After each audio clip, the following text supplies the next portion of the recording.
अजानी बाना सावाखीन रखले बाला सावातीन जानी बाना सावाखीन रखले बाला सावातीन राजा हो कूदल हम छोड़ाइबे तोहर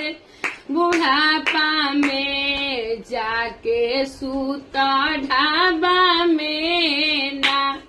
ए राजा हो कूदल हम छोड़ाइबे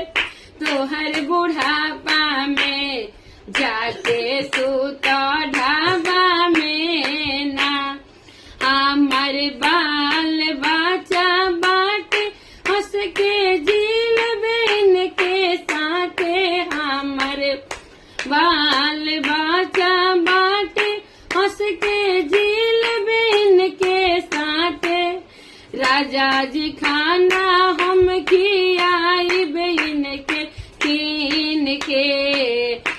लइका खिलाई सवतीन के ना राजा जी खाना हम खियाई बेन के कीन के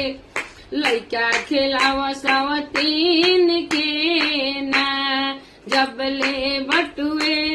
जबले बड़ुए जवानी तबले कौली माना मानी जबले बड़ुए जवानी तबले कौली माना मानी राजा जी तन को नहीं